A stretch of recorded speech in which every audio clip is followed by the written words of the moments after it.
Hello friends, कैसे हैं आप सब। आशा करती हूँ आपकी तैयारी बहुत अच्छी चल रही होगी। आज के वीडियो में हम बात करेंगे एंथ्रोपोलॉजी का। एक बहुत इम्पॉर्टेंट टॉपिक है growth of anthropology in India. Anthropology जो आज दिख रही है शुरू से ऐसी नहीं थी, उसमें बहुत सारे चेंजेस और बहुत सारे एडिशन और रिडक्शन हुए। तो ये सारा कुछ जब बहुत सालों के अप्स एंड डाउन्स के बाद आज जो एंथ्रोपोलॉजी दिख रही है उसी के बारे में बात करेंगे। ठीक है, तो क्वेश्चन किसी भी तरह से आ सकता है। Growth of anthropology in India and comment on it's present scenario, जो मैंने लिखा हुआ है यहाँ पे। लेकिन क्वेश्चन आपको किसी भी तरह से पूछा जा सकता है। जो यहाँ मैं बताने जा रही हूँ आपको यही लिखना है। क्वेश्चन किसी भी तरह से पूछे, बस आपको 2-3 कीवर्ड्स याद रखने हैं। एक तो ग्रोथ ऑफ एंथ्रोपोलॉजी, दूसरा इंडिया, दूसरा कि इसको प्रेजेंट सिनेरियो में कैसे देखते हैं। तो एक ग्रोथ, एंथ्रोपोलॉजी एंड इंडिया, बस 3 कीवर्ड याद रखिएगा। बाकी वो क्वेश्चन किसी भी तरह से घुमा फिरा के देंगे, लिखना आपको यही है। राइट, तो देख लेते हैं। तो सबसे पहला पॉइंट जो आप लिखेंगे अगर मेंस में लिख रहे हैं तो अच्छा, इस नोट से आपको ऑब्जेक्टिव क्वेश्चन भी तैयार होंगे। जैसे नेट वगैरह के लिए अगर तैयारी कर रहे हैं, जेआरएफ के लिए, तो बहुत आसानी से तैयार हो जाएंगे। तो अलग से नोट्स बनाने की जरूरत नहीं है। मेंस का भी जो है क्वेश्चन इस तरह हम लिख सकते हैं कि जब उसको रिवीजन करें तो यूपीएससी का भी तैयारी होता रहे, मेंस के भी क्वेश्चन तैयार होते रहे, साथ ही साथ जेआरएफ की भी तैयारी होती रहे। ठीक है, तो अभी जो फर्स्ट पॉइंट मैंने यहाँ पे लिखा आप भी इसी तरह से लिखिएगा। तो आप चाहें तो स्क्रीनशॉट ले लें या तो मेरे साथ साथ इसको सुन लें या लिख लें अपने वर्ड्स में। ठीक है, at various times a number of scholars have attempted to trace the growth of anthropology in India. You all know कि अलग अलग टाइम पे अलग अलग इसको अटेम्प्ट किया गया कि कैसे, हाउ द एंथ्रोपोलॉजी जो अभी दिख रहा है ये इंडिया में है। Mention can be made of the name SC. Roy. सबसे इंपॉर्टेंट पर्सन अगर इंडियन कंटेस्ट में बात की जाए तो शरद चंद्र रॉय थे, एस.सी. रॉय 1921। देन आते हैं डी.एन. मजूमदार। अभी तक आपने एंथ्रोपोलॉजी के जो मेरे वीडियोस हैं उसको देखने के बाद आपको पता चल गया होगा कि ये सारे वर्ड्स बहुत फैमिलियर टर्म्स हो गए होंगे। ठीक है, जो भी इंडियन एंथ्रोपोलॉजी पढ़ा होगा, कहीं से भी पढ़ा है, तो उसके लिए सारे ऑथर्स के नेम या एंथ्रोपोलॉजिस्ट के नेम या सोशियोलॉजिस्ट के नेम ये कॉमन हो गए होंगे। तो यहाँ कुछ ऐसा नहीं है जो मैं नया बता रही हूँ। ठीक है, अगर आपको लग रहा है तो कमेंट सेक्शन में जरूर पूछिएगा। डी.एन. मजूमदार तो 1950-56, जी.एस. घूरे 1956, एस.सी. दुबे बहुत इंपॉर्टेंट पर्सन थे 1952-62, एफ.जी. बैले 1962 में, एन.के. बोस 1963 में आए। एल.पी. विद्यार्थी जो यहाँ पे थे झारखंड या रांची यूनिवर्सिटी में बहुत दिनों तक इन्होंने कार्य किया और बहुत सारा कुछ एंथ्रोपोलॉजी को रीच किया। इन्होंने बहुत सारी चीज़ें करी, बहुत सारे नए कॉन्सेप्ट्स दिए, बहुत सारी स्टडीज़ करी और ये भी बताने की कोशिश की कि ग्रोथ कैसे हुआ एंथ्रोपोलॉजी का इंडिया में। ठीक है, तो 1966, 72, 73, 76 कई बार इनके पेपर आए, कई बार किताबें आई। ठीक है, गोपालाचारण की बात की जाए 1973 में, सुराजीत सिन्हा इन 1968। तो कुछ तो इंपॉर्टेंट पर्सन है जिन्हें आपको जानना, अगर आप एंथ्रोपोलॉजी के स्टूडेंट हैं तो बहुत ज़रूरी है इनको जानना।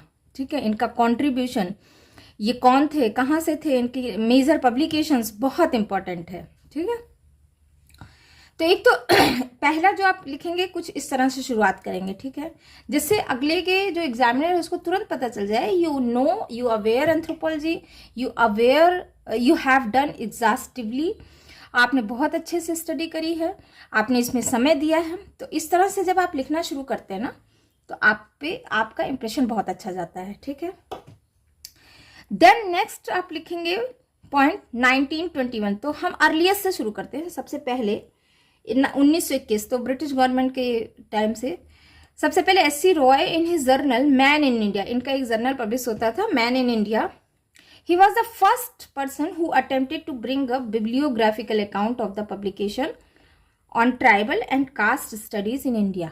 ठीक है, सबसे पहले यही थे जिन्होंने बहुत केयरफुली और बहुत ही पेशेंटली एक पूरा पब्लिकेशन, एक पूरा तैयार किया कंटेंट एनसाइक्लोपीडिया जैसा, जिसमें शुरू से लेके तब तक का, जब तक वो थे, क्या क्या ट्राइबल और कास्ट स्टडी से रिलेटेड बातें पब्लिश हुई, लिखी गई, सब कुछ।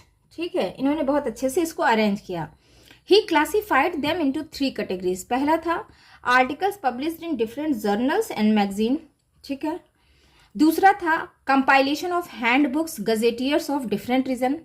तीसरा था मोनोग्राफ ऑन एक्सक्लूसिव ट्राइब, ठीक है। अब आप कमेंट करके बताइएगा व्हाट इज मोनोग्राफ, ठीक है।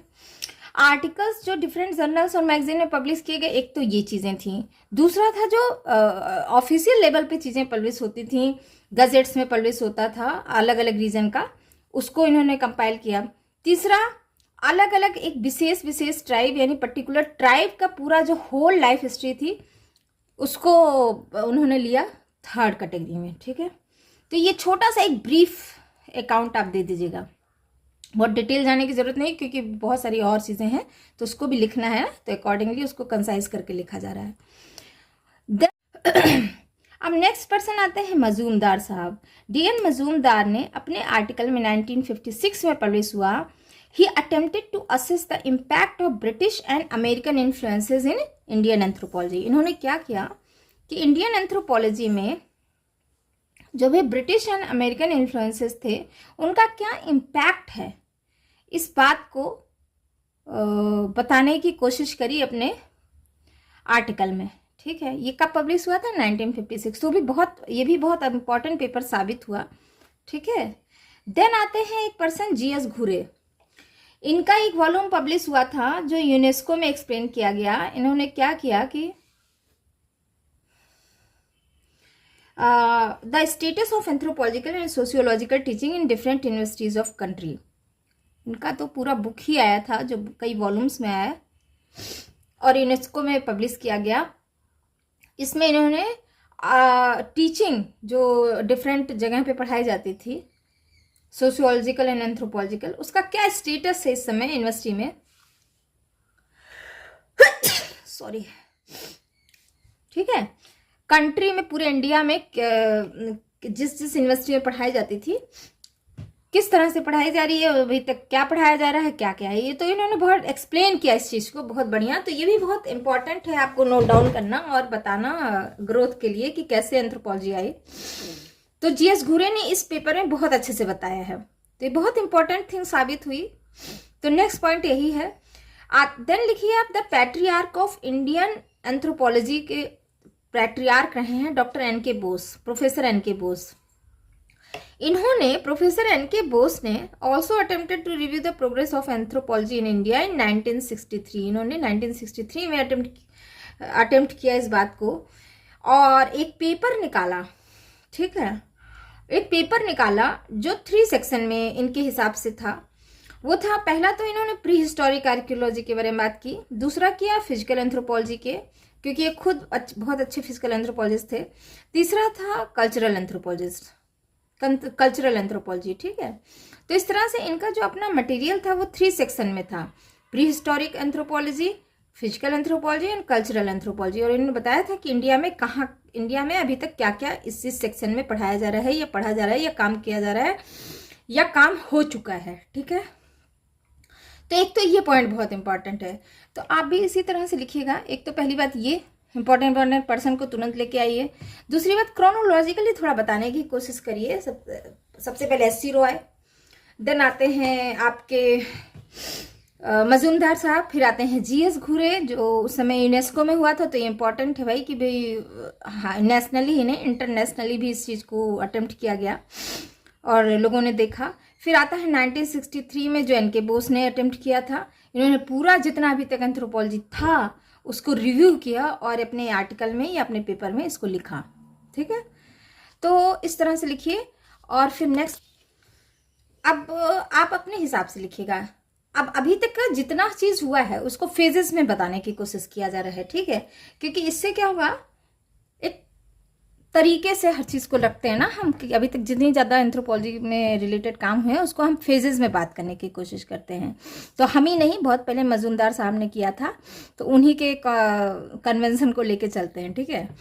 फेजेस, अच्छा इस पे मतभेद, इस पे राय अलग अलग हो सकती है। अभी जो मैं नोट्स बताने जा रही हूँ, हो सकता है आपका अपना तरीका हो, किसी और लेक्चरर प्रोफेसर का अपना, कोई अपना स्कॉलर हो उसका अपना तरीका हो, लेकिन जो मुझे मोस्ट अप्रोप्रिएट लगा वो मैंने यहाँ पे लिखा हुआ है, और मैं यही उम्मीद करती हूँ आप इसी तरह से लिखिए, इससे आपको सारी बातें कवर भी हो जाएंगी। और मुझे लगता है कि लेटेस्ट जो अभी तक इंडिया में स्टडी हुए हैं, रिसर्च हुए हैं, इससे बेहतर कुछ नहीं हो सकता, यही है। बाकी जो हो रहा है वो रिपीटेटिव है, कुछ भी नया नहीं आ रहा है, ठीक है। तो आइए देख लेते हैं फेजेस ऑफ डेवलपमेंट में। मजूमदार एंड विद्यार्थी describe the different phases, both the author have adopted the framework of T के पेरीमैन की एक बुक थी 100 ईयर्स ऑफ एंथ्रोपोलॉजी, आप लाइब्रेरी में जरूर इसे सर्च करिएगा, बहुत अच्छी किताब है ये, जो 1955 में आई थी, 55 में। और यहाँ से इन्होंने इस तरीकों को अडॉप्ट किया कि जो है कैसे किया जाए, डिफरेंट फेजेस में करा जाए, इसको बताया जाए, डिस्क्राइब किया जाए एंथ्रोपोलॉजी के डेवलपमेंट को, ठीक है। तो इस टर्म को बोरो करने के बाद, borrowing Penniman terminology, Majumdar in 1950 divided anthropological research in India into 3 phases. Formative phase, ध्यान से देखिएगा ये ईयर बहुत इंपॉर्टेंट है, 1774 टू 1919, ठीक है, this was the formative phase. Then आता है 1920 टू 1937, बहुत इंपॉर्टेंट है, हालांकि अभी जैसे जैसे आगे बढ़ते जाएंगे ये सारे ईयर याद होते चले जाएंगे आप लोग को। कंस्ट्रक्टिव फेज यहाँ पे हुआ, और क्रिटिकल फेज 1938 के बाद का समय जो भी आज तक करा वो क्रिटिकल फेज, मतलब इनके टाइम तक रहा, ठीक है। तो फॉर्मेटिव फेज क्यों 1784 टू 1919 तक फॉर्मेटिव फेज था, तो ये जान लेते हैं। सर विलियम जोन्स बहुत इंपॉर्टेंट पर्सन है, अगर आपके पास कोई भी बुक होगी उसमें जरूर नाम होगा, अगर इंडियन एंथ्रोपोलॉजी की कोई बुक होगी। सर विलियम जोन्स ने एक सोसाइटी स्टेब्लिश की जिसे कहते थे Asiatic society in 1784, and as its founder president he defined its scope as to study the nature and man। बहुत इंपॉर्टेंट है कि इन्होंने बताया कि नेचर एंड मैन को स्टडी करना, इनके इंटरेक्शन को समझना इंडिया में बहुत इंपॉर्टेंट है, ठीक है। After it's establishment A number of British administrator, missionaries, travellers and few other anthropologically oriented individuals collected data on tribal and rural groups and wrote their life and culture in journals, किसमें, Asiatic society of Bengal, Indian antiquary, journal of Bihar and Orissa, man India, number of journals उस समय निकलना शुरू हुए, और बहुत सारे लोग, वो चाहे एडमिनिस्ट्रेशन के हों, मिशनरीज हों क्योंकि ब्रिटिश गवर्नमेंट थी, या ट्रैवलर्स हों, ठीक है, या कुछ जो एंथ्रोपोलॉजिस्ट हों जो बाहर से या इंडिया से आते थे रिसर्च करने, उन्होंने बहुत सारी डेटा कलेक्ट करा ट्राइबल और रूरल पीपल का, और इसे लिखा, और एक सिस्टमेटिक तरीके से पब्लिश भी किया गया अलग अलग जर्नल्स में, जो पब्लिश भी हुआ। तो इसी को इन्होंने सर विलियम जोन्स ने सबसे पहले बताया कि भाई ऐसा है, इम्पॉर्टेंट है इसको पढ़ना, और इस बात को आगे बढ़ाया इन लोगों ने। तो इस तरह देखिए कैसे फॉर्मेटिव फेज बन रहा है, ठीक है, कैसे फॉर्म हो रहा है ग्रोथ एंथ्रोपोलॉजी का। During the formative year only 2 Indian anthropologist deserve mention, SC. Roy, he produce monumental monograph Munda and their country, बहुत इंपॉर्टेंट पेपर है ये, मुंडा एंड देयर कंट्री, जो 1912, कई बार उसका ईयर ऑफ पब्लिकेशन भी याद पूछ लेता है, तो आप बार बार जब कोई चीज़ लिखेंगे ना ईयर ऑफ पब्लिकेशन, तो आपको याद भी हो जाएगा, आपका आंसर भी मेंस में वो भी एनरिच्ड हो जाएगा, ठीक है। तो बार बार जैसे कोई भी इंपॉर्टेंट जर्नल, बुक, पब्लिकेशंस, तो उसके ईयर ऑफ पब्लिकेशन जरूर लिखिए उसके आगे, ठीक है। मुंडा एंड देयर कंट्री 1912, ओरोन्स ऑफ छोटा नागपुर 1915 एंड बिरहोर 1925। ये तीनों इतने इंपॉर्टेंट थे कि इन्होंने बहुत सारा दिमाग या बहुत सारा और चीजें समझने पे लोगों को मजबूर किया, ठीक है। देन आता है ओरोन्स रिलीजन एंड कल्चर, जो इन्होंने लिखा।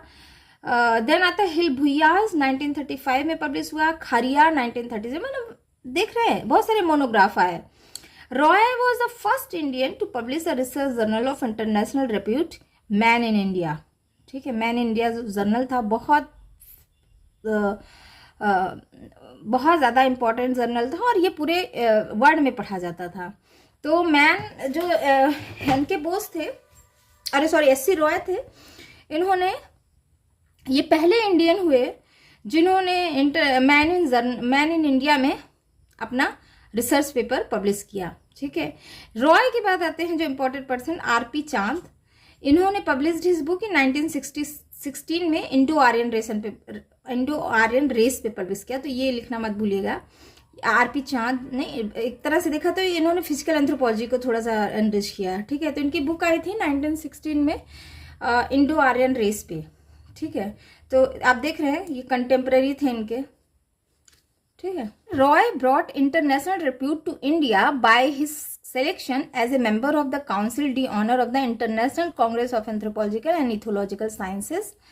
तो वहाँ यूरोप में बनाया गया, रशिया में, international Congress of anthropology, Europe में एंथ्रोपोलॉजिकल एंड एथनोलॉजिकल साइंसेस का एक कांग्रेस बना, जिसमें ही was the person who was the member of this society. तो रॉय इस तरह से अगर देखा जाए तो इंडिया को एक इंडियन एंथ्रोपोलॉजी को इंटरनेशनल रेप्यूट दिलाने में हेल्प करी। बहुत बड़ा मील का पत्थर एक तरह से कह सकते हैं साबित हुआ। In Roy's work complete British influence is reflected. लेकिन देखा जाए तो ये ब्रिटिश के इन्फ्लुएंस से बहुत ज़्यादा रहे ब्रिटिशर से। ठीक है, जो भी ब्रिटिश टाइम में जो भी ब्रिटिशर्स के थ्रू जो भी सोचा समझा जा रहा था वो उन्हीं के चश्मे से चीज़ें देख रहे थे। तो ये थोड़ा सा इनका क्रिटिसिज्म हो गया। ठीक है, अब आप अभी तक में देख रहे हैं कि दस Roy dominated the Indian anthropological scene for over 3.5 decade. लगभग 35 साल तक उनका चलता रहा कहानी। His work were purely on monographic nature in line of imperial anthropology. ठीक है, एम्पेरियल एंथ्रोपोलॉजी कहा गया ना क्योंकि वो ब्रिटिश गवर्नमेंट से बहुत ज़्यादा इफेक्ट है, ब्रिटिश एटीट्यूड से बहुत ज़्यादा इन्फ्लुएंस थे। He did not initiate any conceptual framework in anthropological investigation. उन्होंने कोई कॉन्सेप्ट नहीं बताया। It was perhaps so because he lived eight A time when anthropology in India was still in its nascent form. ठीक है, ऐसा इसलिए हो सकता था क्योंकि वो एंथ्रोपोलॉजी वही नया नया ग्रो कर रहा था। ठीक है, तो ये बात आप लिखनी मत भूलिए। किसी चीज़ का क्रिटिसिज्म भी करिए और किसी चीज़ को सपोर्ट भी करिए। तो आपकी लाइंस में वो चीज़ बातें आनी चाहिए।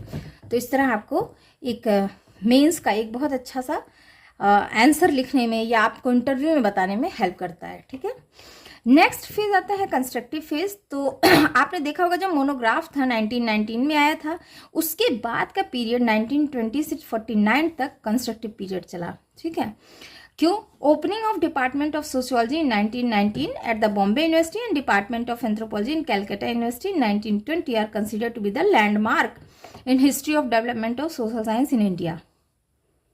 तो बॉम्बे में और कोलकाता में उस टाइम पे डिपार्टमेंट खोला गया। तो ये बहुत इम्पॉर्टेंट था, ये बात बहुत ये भी कह सकते हैं ये भी एक चैप्टर था एंथ्रोपोलॉजी का जो खुला। From these two institutions, the following founding fathers of the professional and anthropological researcher emerged। कौन कौन? ये सब वहीं के स्टूडेंट थे। GS घूरे, KP Chattopadhyay, M.N. Srinivasan, D.N. Majumdar, Iravati Karve, P.N. Mishra, T.C. दास, A.N. ये सारे लोग वहीं के स्टूडेंट थे। और इनके भी जो डिसाइपल थे, स्टूडेंट थे, वो भी आगे चल के बहुत रेनाउंड एंथ्रोपोलॉजिस्ट हुए। Roy founded the first journal of anthropology that is man in India इन 1921। ठीक है, देन आता है, तो ये लिखना मत भूलिएगा, पहला जर्नल किसने पब्लिश क्या कौन फाउंड किया? वो एस सी रॉय ने, मैन इन इंडिया। ये भी 1921 में हुआ। तो इस तरह एक कंस्ट्रक्शन हो रहा है ना धीरे धीरे एंथ्रोपोलॉजी का। अब देखिए 1938 में आ जाइए। अब बिग लीप, एक बहुत बड़ा हमने जंप लिया। Came forward and joint session of Indian Science Congress Association and British Association reviewed the progress of anthropology in India and eminent anthropologists abroad with Indian anthropologist। तो 1938 में क्या हुआ? एक जॉइंट सेशन हुआ इंडियन साइंस कांग्रेस का, Indian science Congress association का and British association का। इसमें पूरा रिव्यू किया गया कि अभी तक एंथ्रोपोलॉजी इन इंडिया क्या प्रोग्रेस हुआ है। ठीक है, और इसमें बहुत सारे एमिनेंट एंथ्रोपोलॉजिस्ट थे, इंडिया के भी और बाहर के भी, ठीक है। तो ये बहुत इंपॉर्टेंट बात हुई 1938 में। 1938 में DN मजूमदार का जो आया बुक हो इन सिंह भूमि, इन 1942 में, लिखना मत भूलिएगा इसको, 1942 में आया। श्रीनिवास ने पब्लिश किया marriage and family in Mysore. NK Bose ने पब्लिश किया 1941 में Hindu method of tribal absorption. ये पब्लिकेशन लिखना मत भूलिएगा, जो धीरे धीरे देखे 38 में ये आया हो, 1942 में मैरिज फैमिली आई मैसूर की, और NK बोस ने लिखा 1941 में Hindu method of tribal absorption. तो ये बहुत इंपॉर्टेंट पब्लिकेशंस हुए, बुक्स हुए, जो इसके कंस्ट्रक्शन में हेल्प किए। तो आप देख रहे हैं धीरे धीरे एंथ्रोपोलॉजी कैसे कैसे कंस्ट्रक्ट होती चली जा रही है। देन पॉइंट आता है during construction period Verrier Elwin, बहुत इंपॉर्टेंट पर्सन है। वेरियर एल्विन के बारे में और भी डिटेल में लेके आऊंगी। अभी तो इतना ही लिखिए क्योंकि हम दूसरी चीजें पढ़ रहे हैं, अभी दूसरे कंटेस्ट में बात कर रहे हैं। Verrier Elwin road on the tribe of Madhya Pradesh and Orissa like the Baigas, जो पब्लिकेशन हुआ है 1961 में, ये बुक आई थी। द अगारिया 1943 में, द मारिया 1943 में, मारिया घोतुल 1947 में, एंड देन सवाराज ऑफ उड़ीसा 1957। मेरा जो रिसर्च वर्क है ये इन्हीं पे है, सवाराज पे, लेकिन वो वेस्ट बंगाल के हैं, ठीक है, लोधास ट्राइब। नेक्स्ट है Elwin. Elwin propose such an approach of keeping the tribal in national park. इन्होंने बताया कि भाई ऐसा है, नेशनल पार्क बनाया जाए ट्राइबल्स को प्रोटेक्ट करने के लिए, with his best of intention, but in fact it created a stir in honest nest. हुआ क्या कि इन्होंने प्रपोज किया, वेरियर एल्विन ने, कि नेशनल पार्क बनाया जाए जिससे हमारे ट्राइबल पीपल प्रोटेक्ट रहें। उनका इंटेंशन तो बहुत अच्छा था, लेकिन ये बहुत बड़ा झंझावत क्रिएट कर दिया, ठीक है। कुछ लोग इसके अगेंस्ट हुए, कुछ लोग इसके सपोर्ट में हुए, और एक नई चीज निकल के सामने आ गई। क्योंकि भाई उस समय ब्रिटिश गवर्नमेंट ने बहुत सारी चीजें कर रखी थी ना, बहुत सारा शोषण वोषण कर रहे थे, उन पे अत्याचार कर रहे थे, रिबिलियन हो गया, रिबिलियस एटीट्यूड के होते चले जा रहे थे, जगह जगह जो है ट्राइबल्स के वो हो रहे थे, ठीक है, आंदोलन हो रहा था, शेड्यूल कास्ट में भी आंदोलन वगैरह हो रहा था। चलो ये तो अनदर बात हो गई। ऑन द होल अगर बात किया जाए, during this period anthropology in India was pursued in the lines of colonial anthropology, क्योंकि जाहिर सी बात है इतने दिनों तो ब्रिटिश गवर्नमेंट था, तो उन्हीं का सारा कुछ चल रहा था, एटीट्यूड वही आ चुका था। तो ये एंथ्रोपोलॉजी इन इंडिया एक कॉलोनियल लाइन में इंपीरियल तरीके से हो रहा था। इन विद्यार्थी के ओपिनियन में अगर बात किया जाए तो during this period was characterised by ethnological monograph study with the special emphasize on research in kinship and social organisation. ये लाइन लिखना मत भूलिएगा। एलपी विद्यार्थी की बात, एलपी विद्यार्थी ने बोला कि भाई उस समय, ये आप देख रहे हैं कितने सारे मोनोग्राफ आए हुए हैं, मारिया, घोतुल, बैगा, खारिया, तो आप देख रहे हैं कि कितने सारे मोनोग्राफ आने की वजह से इन्होंने बोला भाई ऐसा है, कुछ नहीं, इस पीरियड को हम कह सकते हैं कि एक एथनोलॉजिकल मोनोग्राफ की स्टडी हुई बस, और जिसमें हम ज़्यादातर इन्होंने रिसर्च किया किनशिप और सोशल ऑर्गेनाइजेशन के बारे में बताया, ज़्यादातर 90% चीज़ें, बाकी ऐसे ही रह गया, ठीक है। देन आपका फेज आता है एनालिटिकल पीरियड 1950 टू 1978 तक। मजूमदार का क्रिटिकल पीरियड, जो मजूमदार ने बनाया अपना एक तरीका, और विद्यार्थी का analytical period began in 1938 and 1950s respectively, ठीक है। विद्यार्थी wrote the tribal culture of India in 1976। After second world war USA became not only an economic and military super power but also the centre of all round scientific and academic pursuit, ठीक है। विद्यार्थी अरे sorry, second world war के बाद आप देख रहे होंगे कि अमेरिका एकदम से सुपर पावर बन के निकल आया, ठीक है। तो इसका इफेक्ट भी पड़ा, साइंटिफिक और एकेडमिक परसूट्स में। तो the discipline of anthropology also remain no exception to the rule, तो इस पे एंथ्रोपोलॉजी पे भी पढ़ना स्वाभाविक था। 1950s to 70s cultural anthropology was dominated by American anthropologists like Robert Redfield, Julian Stewart, Sol Tax, Leslie White, Clifford Bridge, Mariam Harris, ये सारे लोग थे। Interaction between anthropologist and then American counter part started at a large scale. सब एक दूसरे को pamphlet, journals और letters लिखा करते थे डेटा कलेक्शन और ये सारा करने के लिए। और क्वेश्चन ऐड शेड्यूल ये सब भेजते थे और करते थे, और साथ साथ वो एसोसिएशन और कांग्रेस भी चला करता था। ठीक है, तो इस तरह बहुत सारा इंटरेक्शन होने लगा। Due to this the development of number of tools for the study of Indian caste, tribe, village, religion, politics आया। तो जो पहले स्टडी हुई थी और अब जो स्टडी होने जा रही थी, जैसे caste, tribe, village, religion, politics, ये नए नए नए नए नए तरीके का एंथ्रोपोलॉजी बनने लगा। पहले मोनोग्राफ था, अभी देखिए अलग अलग सेक्शन को ही समझना शुरू कर दिया एंथ्रोपोलॉजिस्ट ने। ठीक है, और ये शिफ्ट भी हुआ, कास्ट पे भी आया, रिलीजन पे भी आया, मॉडर्न सोसाइटी पे भी आया। देन आता है concept of Sanskritisation and dominant caste group by M N Srinivas, tribe caste continuum by F G Bailey, Surajit Sinha and Sachchidanand, concept of sacred complex and nature man spirit complex by L P Vidyarthi, concept of universalisation and parochialisation by McKim Marriott, study of Indian villages by S C Dube. ये सारे concept देख रहे हैं, आ रहे हैं फटाफट से। इस टाइम में बहुत सारी स्टडीज हुई अलग अलग तरीके से। During 1950s and 60s, Robert Redfield, Soltx and Julian Stewart were influencing figure in world anthropology. ठीक है, Soltx also influenced Indian anthropology during this period. A number of experiment on applied and action anthropology initiated by Soltx का अगर physical anthropology में आप देखेंगे तो उनका है कंट्रीब्यूशन। ठीक है, अप्लाइड एंड एक्शन एंथ्रोपोलॉजी में हम इनके पॉइंट को मेंशन करते हैं वहाँ पे। 1950s के बाद the interest of Indian anthropology also shifted from Oxford, Cambridge and London to Chicago, Harvard, California. ठीक है, इलिनॉइस एंड कॉर्नेल। देख रहे हैं कहाँ से शिफ्ट हुआ, यूरोप से लेके अमेरिका में आ गए हैं। ठीक है, विद्यार्थी ने इस पूरे बातों को इस तरह से समड अप किया कि for systematic study of Indian village with a view to testing certain hypothesis. पहली बात तो वो लोग कुछ हाइपोथेसिस लेके आते थे और इंडियन विलेजेस पे सिस्टमैटिक तरीके से स्टडी करके उसको टेस्ट करते थे। नेक्स्ट बात इन्होंने कही कि for refining some methodological framework development elsewhere. ठीक है, कहीं अमेरिका या यूरोप में कहीं भी कोई स्टडी हुआ उसको यहाँ पे रिफाइंड किया, उसके मेथोडोलॉजी को समझा, उसके मेथोडोलॉजिकल फ्रेम को समझा और रिफाइन किया। थर्ड पॉइंट है to assist the community development programme. उस समय जो है बहुत सारे डेवलपमेंट हुए, इंडिया इंडिपेंडेंट होने लगे, इंडिपेंडेंस मिला और बहुत सारे इंडियन गवर्नमेंट के प्लान्स प्रोग्राम्स आए for the upliftment and development of the rural and tribal people. तो वो जो कम्युनिटी डेवलपमेंट प्रोग्राम को असिस्ट करने के लिए किया गया बहुत सारी स्टडी। तो इस तरह ये तीनों पॉइंट याद रखिएगा और एक्चुअली आप इन्हीं का नाम लीजिए, अपना व्यू मत बताइएगा। तो विद्यार्थी ने ये सारी बातें कही।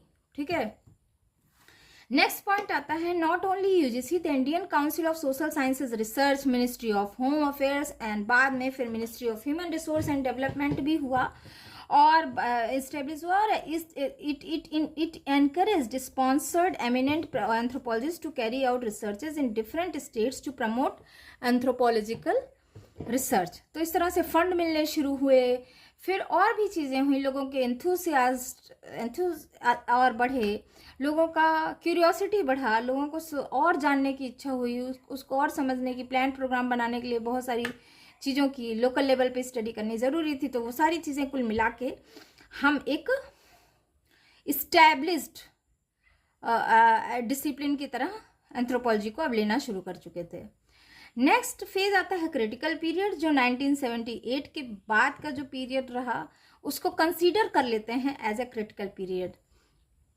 TK. Penniman and DN. Majumdar by critical period, इनके हिसाब से जो ये टर्म इन्होंने यूज किया था, is meant here the period of grave uncertainty of Indian anthropology. अब इसके बाद कोई सर्टेनिटी नहीं रही कि क्या कौन सा थीम लेके चलना है। कुल मिला के बात ये है, while it is true after 1976 some important landmark have been made in Indian anthropology, but hardly any new concept or theory has been introduced during the last 2 decades.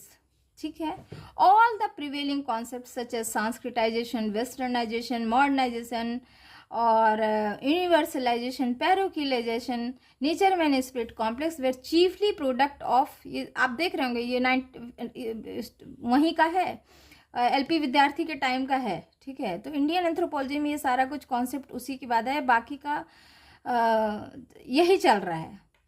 1978 में 10वां हुआ international congress anthropological and ethnological sciences in New Delhi Vigyan Bhawan में। ये बहुत significant रहा, क्योंकि अभी तक का जो था सफ़र, its inception in 1934, it was the first time congress was held in any third world country after under the president of professor L P Vidyarthi. तो professor L P Vidyarthi was the person who is the chief, कह सकते हैं कि जो constructive period के बाद रहे और सारा चीज़ रहा क्रिटिकल पीरियड में, और अभी तक भी चल रहे हैं। इनके सारे कॉन्सेप्ट उसी को अलग अलग, एक्चुअली कोई नया मेथडोलॉजी आया ही नहीं इनके बाद, कोई भी इंटेलेक्चुअल इतना स्कॉलर हुआ ही नहीं जो एक नए मेथडोलॉजी के साथ कुछ नया कॉन्सेप्ट या रिसर्च लाए। मेरे हिसाब से तो 99% research are totally repetitive only, ठीक है। तो अगर देखा जाए तो ये सारा कुछ हुआ 1934 के बाद। जो सबसे पहले 1978 में एक कोई थर्ड वर्ल्ड, यानी अमेरिका जब बना उसके बाद इंडिया स्वतंत्र हुआ, उसने अपने थोड़ा इस्टेब्लिश किया और वर्ल्ड लेवल पे दिखा, ठीक है, 1978 में। रिगार्डिंग द, अगर इंडियन कंटेक्स्ट में बात करें आज के सिनेरियो की, तो regarding the growth of cultural anthropology in India in 1970 after 1978 there has been no comprehensive account till date, ठीक है। While it is true that altogether 33 university of country where anthropological teaching and researches are being carried out, and every year a good number of PhD degrees are being awarded, it is equally true that qualitatively the anthropological research in country have gone down considerably. That all my view. लेकिन actually ऐसा है। तो if you are writing this, there is not any problem, आप बिल्कुल लिख सकते हैं, and that is most appropriate thing about this. तो अगर इस तरह से क्वेश्चन आ रहा है तो मैं तो यही सजेस्ट करूंगी आप इसी तरह से लिखिएगा। बहुत ज़्यादा एग्जॉस्टिव, बहुत ज़्यादा लेंदी बनाने की नहीं है, टू द पॉइंट लिखिए, बहुत ही सुंदर से लिखिए, है ना। एक अपनी बात को बहुत ही क्रिस्टल क्लियर तरीके से समझा दीजिए, दैट इज ऑल। तो that was the anthropology in India, development of anthropology in India, and that is the brief account of this section. Thanks for listening. Bye bye.